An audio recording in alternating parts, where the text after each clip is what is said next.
Oke, masuk ke penyakit malaria. Malaria ini menyebabkan kematian lebih dari 3.000 anak yang diperkirakan oleh WHO setiap harinya. Masuk ke sejarah dulu dari malaria. Jadi malaria ini ditemukan tahun 1880 di Aljazair oleh Charles Alphonse Laveran, di mana dia menemukan gametosit Plasmodium falciparum, ya, bentuk pisang. Ini pada manusia, kemudian pada sampel manusia. Kemudian pada tahun 1897 oleh Ronald Ross di India, ia menemukan bentuk kookista di dalam lapisan otot lambung nyamuk dari Anopheles. Kemudian WHO pada tahun 1957 sampai 1969 melaporkan program eradikasi atau pemberantasan dari malaria. Kemudian pada tahun 73 sampai 1978 muncul kembali kasus malaria yang naik secara tajam. Spesies malaria ini disebabkan oleh parasit, yang ada 4 parasit penyebab malaria, ini Plasmodium falciparum, Plasmodium vivax, Plasmodium malariae, dan Plasmodium ovale. Untuk Plasmodium falciparum ini yang paling tinggi kasusnya, di mana penyakitnya disebut dengan malaria tertiana maligna atau malaria tropika. Jadi menyebabkan bentuk penyakit yang berat sampai malaria cerebralis sampai ke otak, di mana angka kematiannya tinggi karena bisa sampai menyerang otak, menyebabkan parasitemia yang tinggi. Jadi parasitnya ada di dalam darah, kemudian bentuk merozoitnya menginfeksi sel darah merah tua atau muda skala umur. Ya, bedanya di merozoitnya yang menginfeksi sel darah merah atau tua dan menyebabkan skala umur. Sebagai penyebab itu 50% malaria di dunia. Kemudian untuk Plasmodium vivax ini tertinggi kedua, ya, setelah falciparum atau malaria yang penyakitnya disebut malaria tropika. Ini penyebutnya penyakit namanya malaria tertiana benigna, juga malaria vivax. Kalau ini dia menginfeksi sel darah merah muda, ya, beda sama yang falciparum, dia sel darah merah tua. Kalau ini retinokulosit, lebih kurang 43% kasus malaria disebabkan oleh spesies ini. Jadi di bawah dari Plasmodium falciparum. Kemudian Plasmodium malaria menyebabkan malaria quartana, tidak lazim, disebut dengan malaria malariae. Ditandai dengan serangan panas berulang tiap 72 jam. Diduga mempunyai kecenderungan menginfeksi sel darah merah yang tua. Nah, tingkat parasitemia lebih rendah dibandingkan dengan falciparum sama vivax, menginfeksi simpanse dan beberapa binatang liar lain. Nah, dijumpai kira-kira 7% dari semua kasus malaria di dunia. Kemudian terakhir, Plasmodium ovale menyebabkan malaria tertiana benigna atau malaria ovale. Paling jarang dijumpai. Kalau ini dia menginfeksi retinokulosit atau sel darah merah muda. Ada kemungkinan seseorang penderita terinfeksi lebih dari satu spesies Plasmodium secara bersamaan, yang disebut dengan infeksi campuran atau mixed infection. Untuk epidemiologinya, hospesnya atau inangnya itu yang terpenting itu adalah manusia. Ya. Manusia ini fase aseksual, yang untuk pematangan dari parasitnya, plasmodiumnya. Parasitemia dengan fase aseksual dan gametositemia pada malaria falciparum pada penderita dengan kekebalan tinggi dapat berlangsung berbulan-bulan tanpa gejala. Kekambuhan atau relapse, ya, kambuh lagi dengan infeksi Plasmodium vivax lebih ringan dengan meningkatnya imunitas dari penderita. Penderita dengan gametosis menjadi sumber penularan dengan perantara nyamuk sebagai vektor. Ya, jadi fase gametosis ini yang dari manusia ini yang ditularkan, ya, dihisap oleh nyamuk dan menularkan ke manusia yang lain. Ya, ini Plasmodium, jadi dikatakan tadi, ya, pertama kali ditemukan dia bentuknya seperti pisang, Plasmodium falciparum pada sel darah merah tua. Ini, ya. Kemudian Plasmodium ovale disebut dengan oval, jadi memang bentuknya seperti oval, beda sama yang falciparum atau malaria tropika. Cara penularan yang paling banyak ini secara alami, ya, melalui gigitan nyamuk dari Anopheles betina. Ya. Sekali lagi di Anopheles betina. Nyamuk kan butuh sumber nutrisi untuk pematangan telurnya. Oleh karena itu yang menularkan ke manusia ini yang betina. Betina kan yang bertelur. Jadi dia butuh nutrisi untuk mematangkan telurnya, di mana darah kita itu merupakan sumber protein untuk mematangkan telurnya.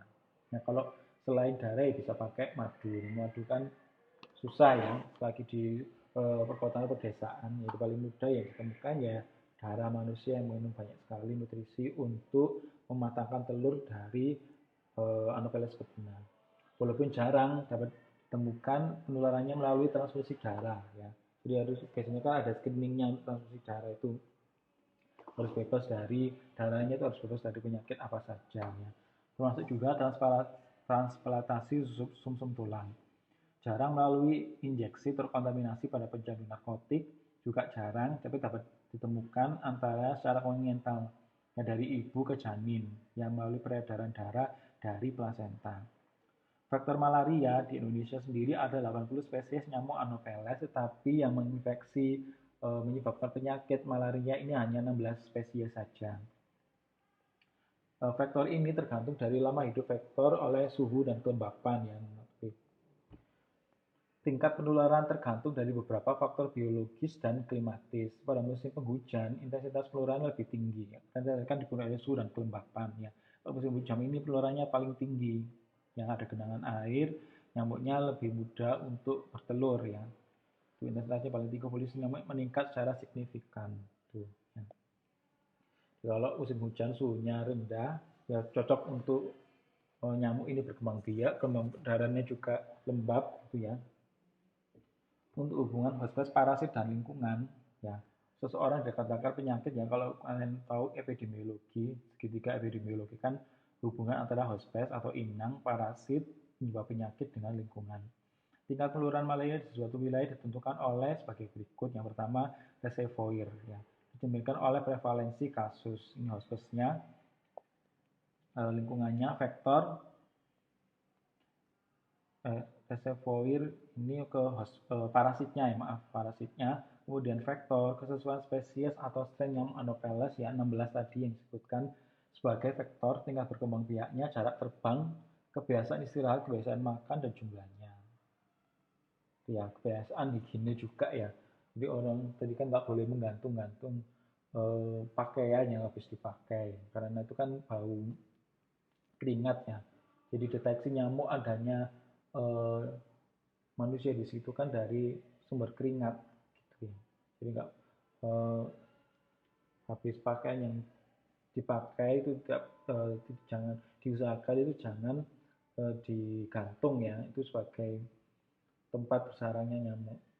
Itu hospes manusia baru yang dimaksud adalah adanya kelompok manusia non imun yang masuk wilayah endemis, kemudian kondisi iklim setempatnya disebutkan tadi bisa kelembapan dan suhu, kemudian kondisi geografis dan hidrografis ditambah dengan aktivitas dan tingkah laku manusia mempengaruhi tingkat terpajan dan akses mereka pada tempat-tempat perindukan nyamuk dari Anopheles. Ini data pada tahun 2008 ditemukan ya paling tinggi VIVAC tanya insidensi per 100 orang per tahun.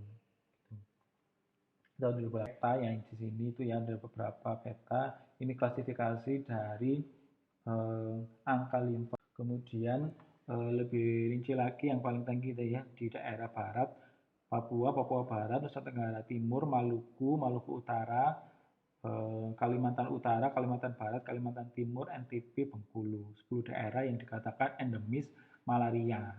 Ya. Kemudian ini pada tahun kasus malaria di tahun 2015 sampai 2019 ya fluktuatif ya naik kemudian pada tahun 2018 turun tetapi pada 2019 naik gitu ya. Untuk kematiannya ini kasusnya saja ya khususnya orang yang mati. Nah kan nggak semua kasus ini kan mati ya dari tahun 2015 dari 217 kasus itu yang mati 157 tapi yang paling ini kasusnya turun ya walaupun insidensinya naik ya, tahun 2015, 16, 17 ini kan naik ya tetapi kasus kematiannya turun artinya dapat ditangani secara cepat pada rumah sakit tentang kasus malaria ini jadi kasusnya turun cuma tadi 2019 naik ya tidak signifikan tapi beberapa negara ya di Sumatera Utara Kalimantan Timur, Sulawesi Selatan, Papua Barat, Nusa Tenggara Timur ini cukup banyak ya sama Papua angka parasit ya. Ini akan diketahui adanya malaria endemik, malaria stabil dan malaria tidak stabil dan malaria epidemik. Kalau endemik ditemukan di suatu wilayah insidennya bisa diukur dan ditemukan terus-menerus selama beberapa tahun. Kalau stabil itu malarianya prevalensinya tetap, kalau tidak stabil tidak fluktuatif ya seperti tadi di daerah endemik ya. Malaria jumlah kasusnya meningkat di suatu wilayah sebelumnya punya tingkat endemisitas yang rendah.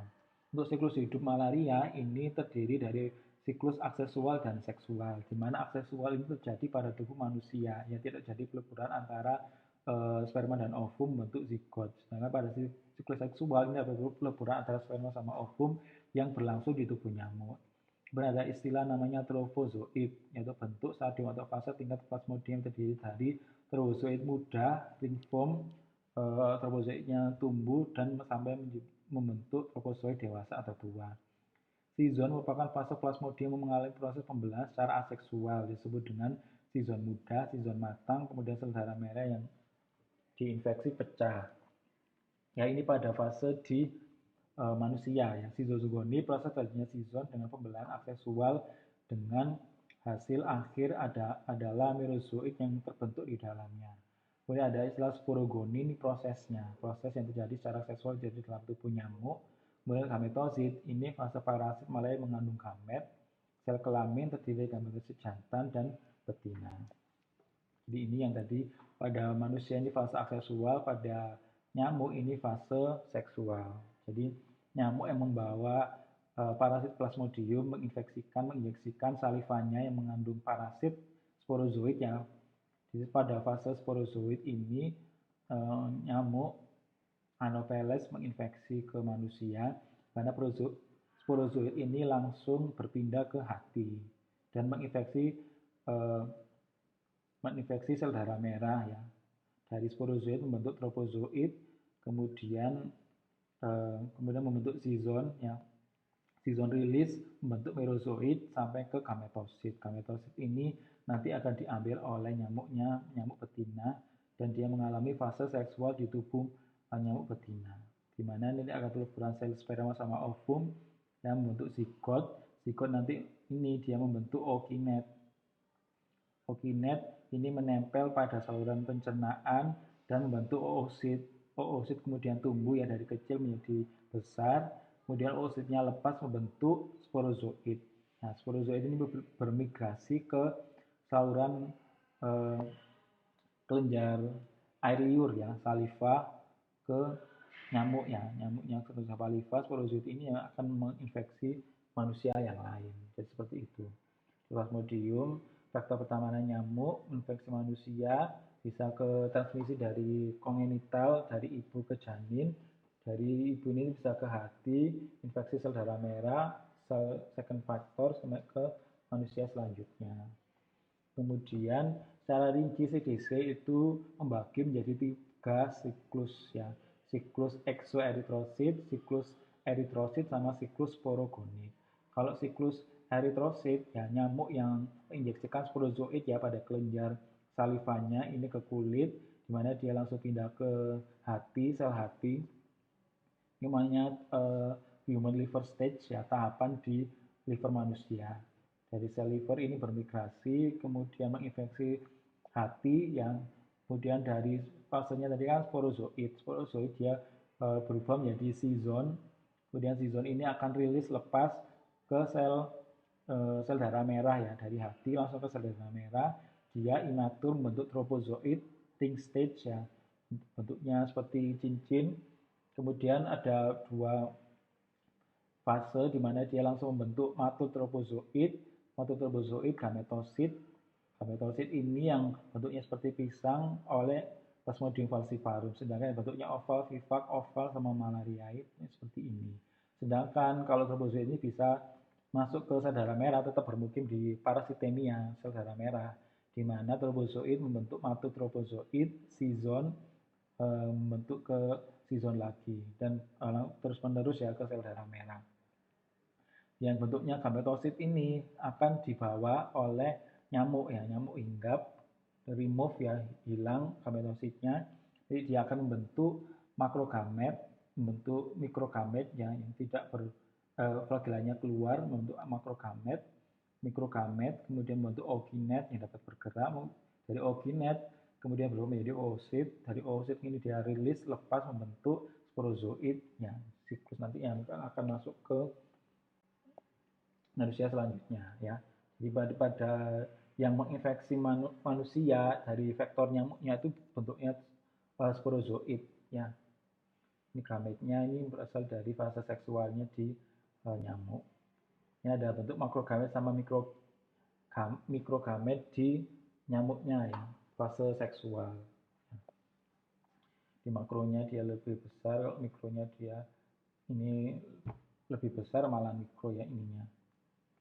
Gametositnya. Gamet terdiri dari gamet jantan dan betina. Kedua sel dapat melakukan pembuahan atau fertilasi dalam lambung ya. Tadi kan disebutkan gut atau penyusunan dari lambung. Zigot merupakan makrogamet adalah dibuahi oleh mikrogamet. Ya. Ookinet adalah zigot yang menunjukkan kemampuan bergerak. Ookista merupakan ookinet yang bentuknya menjadi bulat dan dikelilingi oleh dinding kista. Masa prepaten merupakan tenggang waktu antara saat pertama kali sporozoid masuk ke dalam tubuh manusia sampai saat parasit malaria bisa ditemukan di dalam darah tepi. Masa inkubasi tenggat waktu sejak saat masuknya sporozoid masuk ke dalam tubuh manusia sampai saat munculnya gejala-gejala penyakit malaria. Lama masa tersebut tergantung dari spesiesnya.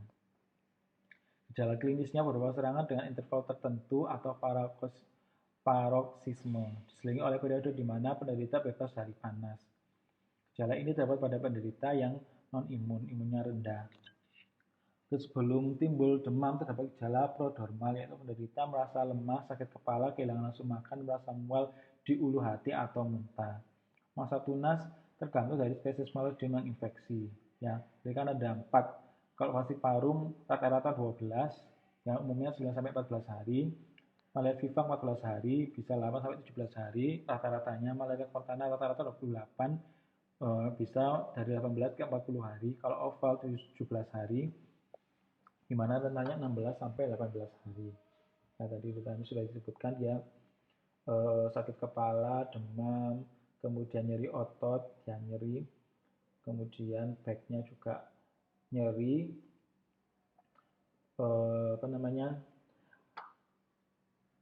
kulitnya dia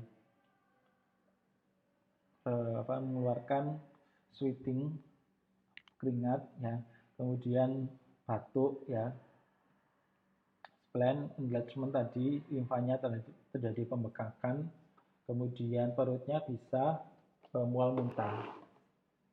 Sudah tadi itu diagnosisnya sediaan darah tipis dan tebal, mana dilakukan pengecatan paling banyak dengan gimsa ya. Kemudian dilakukan pengecatan di sediaan darah tebal, pengecatan Leishman untuk sediaan darah tipis ya. Kalau tebal pakai field, tipis pakai Leishman. Teknik serologi ELISA untuk pemeriksaan seroepidemiologi, untuk penelitian bisa pakai PCR. Pengobatannya bisa pakai obat malaria ya, kina. Kemudian untuk membunuh penyakitnya pakai kina, bisa untuk meningkatkan sel darah merahnya, bisa pakai vitamin tertentu. Pencegahannya mengurangi pembawa gametosit. Yang mau gametosit berarti kan vektornya nyamuknya. Jadi yang diberantas nyamuknya vektornya. Karena itu yang memperantarai Plasmodium dari nyamuk ke manusia. Mencegah gigitan nyamuk bisa pakai lotion anti nyamuk, melindungi dengan obat anti malaria, dan melindungi dengan vaksin pada malaria. Untuk hari malaria setiap diperingati setiap tanggal 25 April. Ya, bisa pakai ini nyamuk. Sekian untuk video tentang malaria.